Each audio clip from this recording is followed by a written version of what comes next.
vibeBooks presents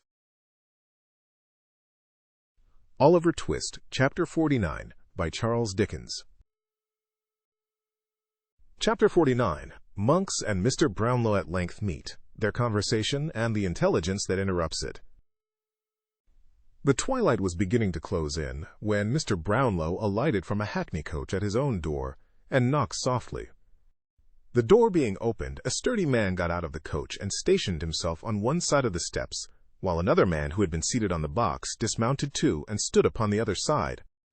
At a sign from Mr. Brownlow, they helped out a third man, and taking him between them, hurried him into the house. This man was Monks.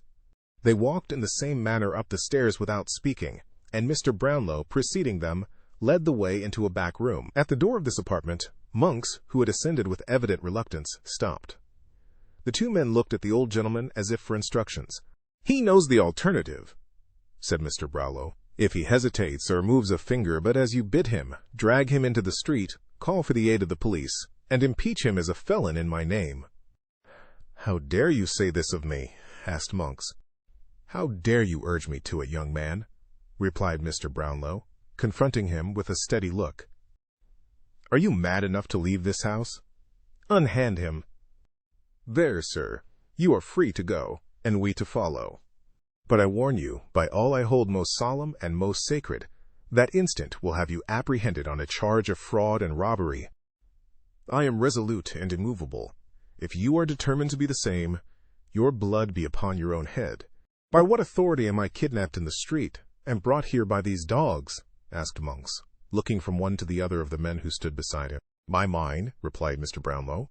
"Those persons are indemnified by me. If you complain of being deprived of your liberty, you had power and opportunity to retrieve it as you came along, but you deemed it advisable to remain quiet. I say again, throw yourself for protection on the law. I will appeal to the law too, but when you have gone too far to recede, do not sue to me for leniency, when the power will have passed into other hands, and do not say I plunged you down the gulf into which you rushed, yourself." Monks was plainly disconcerted, and alarmed besides. He hesitated. "You will decide quickly," said Mr. Brownlow with perfect firmness and composure. "If you wish me to prefer my charges publicly, and consign you to a punishment the extent of which, although I can, with a shudder, foresee, I cannot control once more, I say, for you know the way. If not, and you appeal to my forbearance, and the mercy of those you have deeply injured, seat yourself, without a word, in that chair. It has waited for you 2 whole days." Monks muttered some unintelligible words, but wavered still. "You will be prompt," said Mr. Brownlow. "A word from me, and the alternative has gone forever." Still, the man hesitated. "I have not the inclination to parley," said Mr. Brownlow. "And as I advocate the dearest interests of others, I have not the right." "Is there," demanded Monks with a faltering tongue, "is there no middle course?" "None." Monks looked at the old gentleman with an anxious eye, but, reading in his countenance nothing but severity and determination, walked into the room and, shrugging his shoulders, sat down. "Lock the door on the outside," said Mr. Brownlow to the attendants, "and come when I ring." The men obeyed, and the two were left alone together. "This is pretty treatment, sir," said Monks, throwing down his hat and cloak, "from my father's oldest friend." "It is because I was your father's oldest friend, young man," returned Mr. Brownlow. "It is because the hopes and wishes of young and happy years were bound up with him, and that fair creature of his blood and kindred who rejoined her God in youth and left me here a solitary, lonely man. It is because he knelt with me beside his only sister's deathbed when he was yet a boy, on the morning that would, but heaven willed otherwise, have made her my young wife. It is because my seared heart clung to him, from that time forth, through all his trials and errors till he died. It is because old recollections and associations filled my heart, and even the sight of you brings with it old thoughts of him. It is because of all these things that I am moved to treat you gently now, yes, Edward Leeford, even now, and blush for your unworthiness who bear the name." "What has the name to do with it?" asked the other, after contemplating, half in silence and half in dogged wonder, the agitation of his companion. "What is the name to me?" "Nothing," replied Mr. Brownlow. nothing to you. But it was hers, and even at this distance of time brings back to me, an old man, the glow and thrill which I once felt, only to hear it repeated by a stranger. I am very glad you have changed it. Very, very. This is all mighty fine, said Monks, to retain his assumed designation, after a long silence, during which he had jerked himself in sullen defiance to and fro, and Mr. Brownlow had sat, shading his face with his hand. But what do you want with me? You have a brother, said Mr. Brownlow, rousing himself, a brother, the whisper of whose name in your ear when I came behind you in the street was, in itself, almost enough to make you accompany me hither in wonder and alarm. I have no brother, replied Monks. You know I was an only child. Why do you talk to me of brothers? You know that, as well as I. Attend to what I do know, and you may not, said Mr. Brownlow. I shall interest you by and by. I know that of the wretched marriage into which family pride, and the most sordid and narrowest of all ambition, forced your unhappy father when a mere boy, you were the sole and most unnatural issue. I don't care for hard names, interrupted Monks with a jeering laugh. You know the fact, and that's enough for me. But I also know, pursued the old gentleman, the misery, the slow torture, the protracted anguish of that ill-assorted union. I know how listlessly and wearily each of that wretched pair dragged on their heavy chain through a world that was poisoned to them both.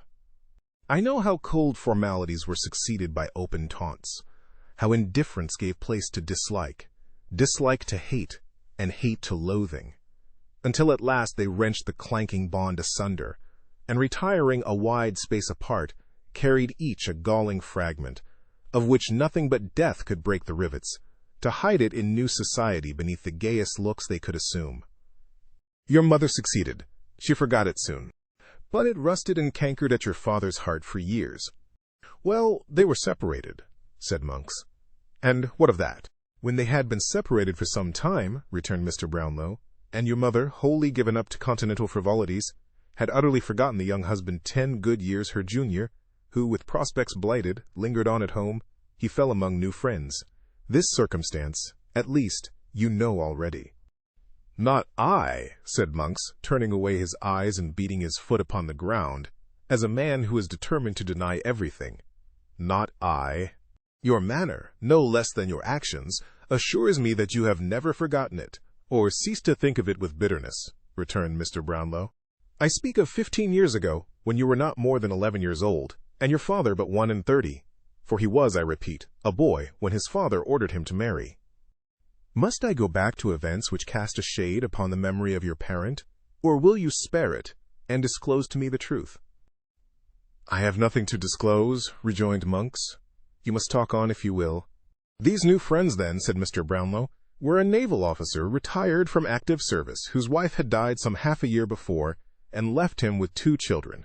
There had been more, but of all their family, happily but 2 survived. They were both daughters, one a beautiful creature of 19, and the other a mere child of 2 or 3 years old. What's this to me? Asked Monks. They resided, said Mr. Brownlow, without seeming to hear the interruption, in a part of the country to which your father in his wandering had repaired, and where he had taken up his abode.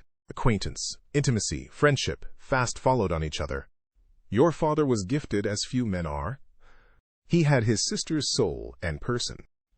As the old officer knew him more and more, he grew to love him.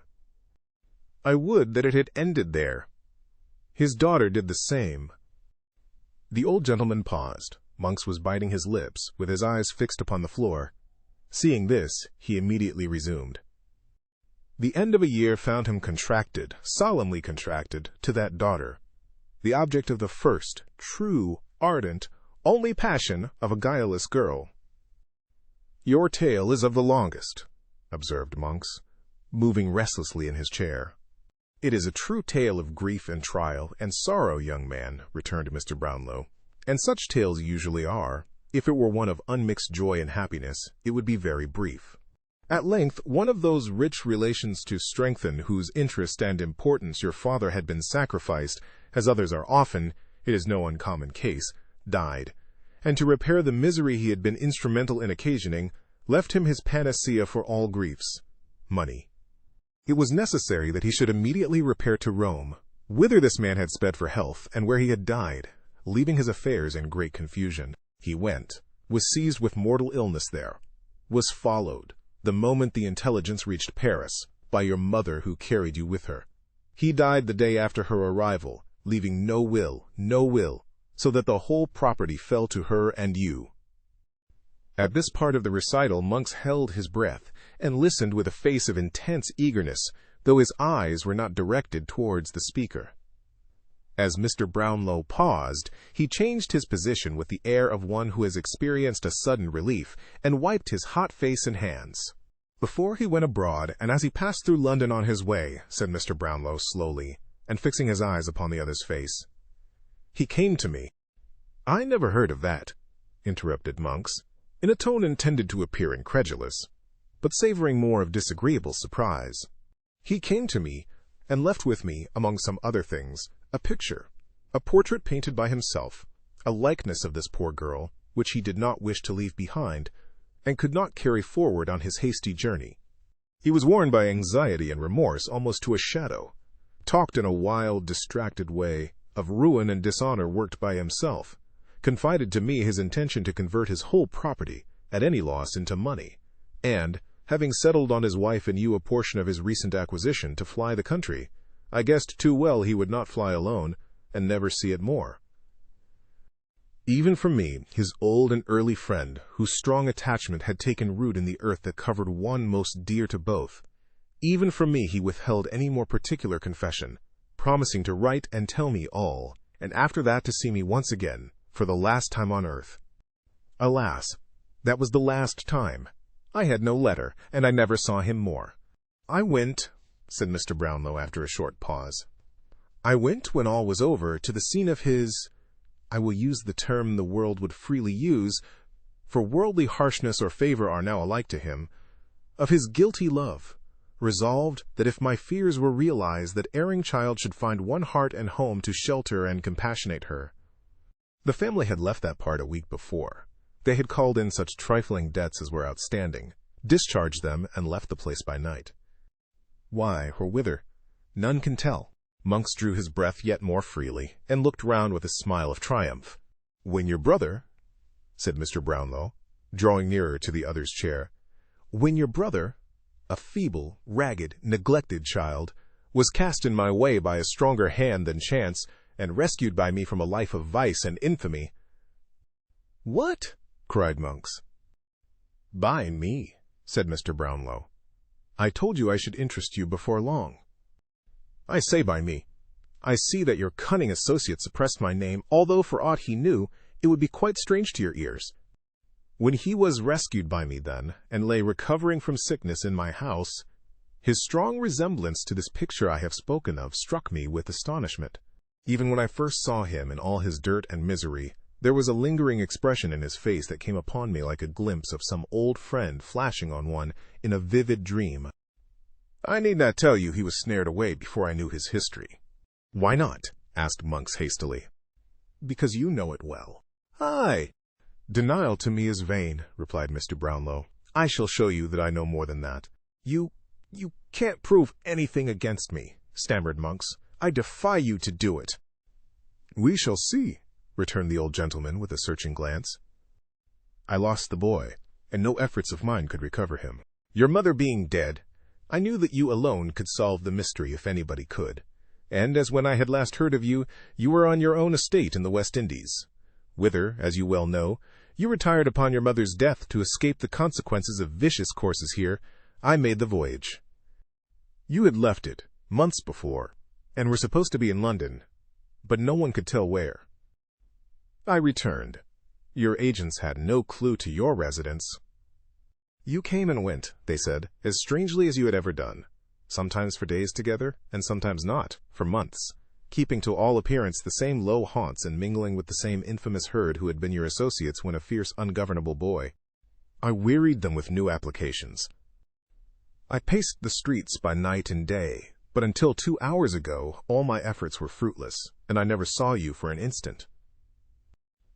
And now you do see me, said Monks, rising boldly. What then? Fraud and robbery are high-sounding words. Justified, you think, by a fancied resemblance in some young imp to an idle daub of a dead man's brother. You don't even know that a child was born of this maudlin pair. You don't even know that."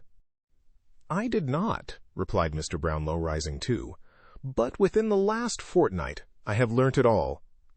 You have a brother. You know it. And him. There was a will, which your mother destroyed, leaving the secret and the gain to you at her own death. It contained a reference to some child likely to be the result of this sad connection, which child was born, and accidentally encountered by you, when your suspicions were first awakened by his resemblance to your father. You repaired to the place of his birth. There existed proofs long suppressed, of his birth and parentage. Those proofs were destroyed by you, and now, in your own words to your accomplice the Jew, the only proofs of the boy's identity lie at the bottom of the river, and the old hag that received them from the mother is rotting in her coffin. Unworthy son, coward, liar, you, who hold your counsels with thieves and murderers in dark rooms at night, you, whose plots and wiles have brought a violent death upon the head of one worth millions, such as you, who from your cradle were gall and bitterness to your own father's heart, and in whom all evil passions, vice, and profligacy festered, till they found a vent in a hideous disease which had made your face an index even to your mind. You. Edward Leafer, do you still brave me?" "No, no, no," returned the coward, overwhelmed by these accumulated charges. "Every word," cried the gentleman, "every word that has passed between you and this detested villain is known to me. Shadows on the wall have caught your whispers and brought them to my ear. The sight of the persecuted child has turned vice itself and given it the courage and almost the attributes of virtue. Murder has been done, to which you were morally if not really a party." "No, no," interposed Monks. I knew nothing of that. I was going to inquire the truth of the story when you overtook me. I didn't know the cause. I thought it was a common quarrel." "It was the partial disclosure of your secrets," replied Mr. Brownlow. "Will you disclose the whole?" "Yes, I will." "Set your hand to a statement of truth and facts and repeat it before witnesses?" "That I promise too. Remain quietly here until such a document is drawn up, and proceed with me to such a place as I may deem most advisable, for the purpose of attesting it." "If you insist upon that, I'll do that also," replied Monks. "You must do more than that," said Mr. Brownlow. "Make restitution to an innocent and unoffending child, for such he is, although the offspring of a guilty and most miserable love. You have not forgotten the provisions of the will. Carry them into execution so far as your brother is concerned, and then go where you please. In this world you need meet no more." While Monks was pacing up and down, meditating with dark and evil looks on this proposal, and the possibilities of evading it, torn by his fears on the one hand, and his hatred on the other, the door was hurriedly unlocked, and a gentleman, Mr. Losberne, entered the room in violent agitation. "The man will be taken," he cried. "He will be taken tonight." "The murderer?" asked Mr. Brownlow. "Yes, yes," replied the other. "His dog has been seen lurking about some old haunt, and there seems little doubt that his master either is, or will be there, under cover of the darkness. Spies are hovering about in every direction. I have spoken to the men who are charged with his capture, and they tell me he cannot escape. A reward of £100 is proclaimed by government tonight." "I will give 50 more," said Mr. Brownlow, "and proclaim it with my own lips upon the spot, if I can reach it. Where is Mr. Maylie?" "Harry? As soon as he had seen your friend here, safe in a coach with you, he hurried off to where he heard this," replied the doctor, and, mounting his horse, sallied forth to join the first party at some place in the outskirts, agreed upon between them. "Fagin," said Mr. Brownlow, "what of him?" "When I last heard, he had not been taken, but he will be, or is, by this time. They're sure of him." "Have you made up your mind?" asked Mr. Brownlow in a low voice of Monks. "Yes," he replied. You will be secret with me?" "I will. Remain here till I return. It is your only hope of safety." They left the room, and the door was again locked. "What have you done?" asked the doctor in a whisper. All that I could hope to do, and even more. Coupling the poor girl's intelligence with my previous knowledge, and the result of our good friend's inquiries on the spot, I left him no loophole of escape, and laid bare the whole villainy which by these lights became plain as day. Write and appoint the evening after tomorrow, at 7, for the meeting. We shall be down there a few hours before, but shall require rest, especially the young lady, who may have greater need of firmness than either you or I can quite foresee just now. But my blood boils to avenge this poor murdered creature. Which way have they taken? Drive straight to the office, and you will be in time, replied Mr. Losberne. I will remain here. The two gentlemen hastily separated, each in a fever of excitement wholly uncontrollable. Thank you for tuning into vibeBooks. We hope you enjoyed this journey. Please consider liking, commenting, and subscribing to our channel. Check out our playlist or explore vibeBooks for more classic stories. Until next time, happy listening.